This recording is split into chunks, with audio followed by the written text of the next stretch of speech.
If an industrial wind turbine complex is constructed on Highland Mountains, there will be many destructive impacts to our fragile mountain environment. Hundreds of acres of trees and alpine vegetation are slated to be removed from the mountains, vegetation that is valuable for its carbon sequestering properties as well as its erosion control capabilities. Additionally, the shade this vegetation provides keeps the high elevation seeps, springs, and brooks cool, and that cool water is necessary for Maine's brook trout to spawn and survive. Ecologically sensitive high mountain soils will be excavated, and erosion and runoff are a certainty. Consequently, this leads to water quality issues, and Maine's clean, clear water is a resource which we cannot afford to tamper with. The abundant and diverse species of wildlife which make these mountains their home is also at risk. Those hundreds of acres of trees and vegetation which will be stripped are habitat for our native animals. Forests which were once peaceful will be filled with high and low frequency noise, the unnatural pulsing and thrumming of wind turbine blades moving as fast as 180 miles per hour at the tips, and shadow flicker, a disorienting phenomenon that occurs when the sun is rising or setting behind the spinning turbines. Will these new sounds and vibrations affect the mating habits of Maine's wildlife or their instinct to hibernate? Will they alter prey-predator relationships? We have yet to know what the effects will be of the miles and miles of open road crisscrossing their hunting and foraging trails and deeply fragmenting their habitats. Protected species such as the northern bog lemming, Canada lynx, and the roaring brook mayfly are all believed to be indigenous to the locale. Turbines are known to be a hazard to migratory birds and bats. Bald eagles, which have federal protection, can frequently be seen soaring the slopes and the crests of the ridges of Highland. In other parts of the country, eagles have been killed by the turbine blades. Some species of birds will leave historic nesting sites when wind turbines are introduced into an area. What will become of these species if their habitat is destroyed? The U.S. Fish and Wildlife Service and the Maine Department of Inland Fisheries and Wildlife agree that there is the potential to do our wildlife much harm. And then there is the human factor. Highland and the surrounding communities of Pleasant Ridge, Carrying Place, and Lexington are well removed from the bustle and shops and businesses of the larger neighboring communities. The residents of these hills and valleys chose to live here, away from the conveniences of in-town life. They chose quality of place to improve their quality of life.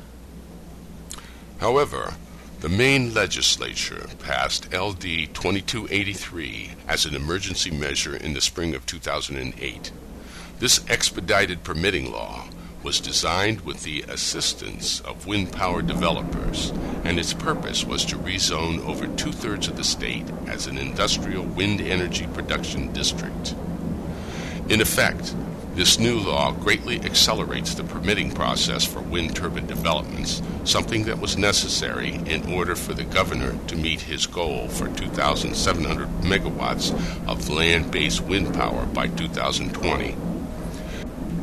For all practical purposes, this law strips the Land Use Regulation Commission and the Department of Environmental Protection of their authority to protect the scenic and natural character of Maine's beautiful high-terrain regions, and allows the Land Use Regulation Commission to bypass public comment on mountaintop industrial wind. And so the people living or owning property in LURC jurisdiction in the expedited permitting zone, again, that's two-thirds of the state of Maine, have had their ability to have a say sharply curtailed. We are all stewards of this land, and yet our voices have been all but silenced. Because average citizens had proven to be an effective roadblock to developments such as the Reddington project adjacent to Carrabassett Valley, the administration and the wind industry found a way to remove that roadblock. They passed LD 2283 in 15 short days, with no debate and with not a single member of the legislature voting to oppose the measure. LD 2283 eliminated LURC's option of considering visual impact as a reason to deny the developer's permit, except as it affects scenic resources of state or national significance. That means that the good people living in the shadows of these mountains might oppose Highland Wind LLC's development due to negative visual impact to their own property, but LURC must turn a deaf ear.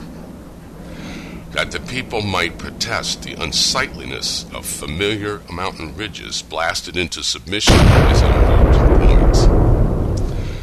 Complaints about the specter of mammoth turbines, approximately 1/6 the height of the mountains they are crowning, are a waste of breath. Distress at losing the unique perfection of a dark and star-studded horizon cannot be taken into consideration. The Land Use Regulation Commission cannot deny Highland Wind LLC's permit based on the average citizen's objection to how they are impacted by the sight of industrial wind turbines. However, there are many other concerns which people have. As good stewards of this earth, it is our duty to protect our natural resources, both human and wild. And while the animals cannot tell us how these turbines affect them, our fellow Mainers have certainly shared their experiences with us.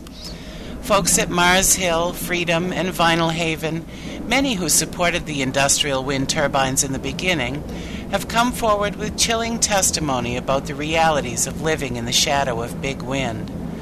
The enjoyment and peace they once found in their homes is gone, replaced by a dread of the wind. For as long as the wind blows, their very homes are invaded by the pervasive low-frequency pulsing, the jet whine of the nacelles, and the strobe effect of the widespread shadow flicker. Imagine being home on a warm summer day and feeling the need to keep your windows closed against the breeze just to abate the sound of the turbines. Visualize the soft glow of a spring sunrise coming through your kitchen windows as you enjoy your morning cup of coffee, and then imagine having to pull the shades against the shadow flicker so that you could read the newspaper. Think of the peace you've always felt as you climbed into bed, the windows open to hear the sound of the coyotes and the great horned owl as they lull you to sleep. And then imagine having to close those windows and turn on the stereo just to drown out that persistent and insidious noise.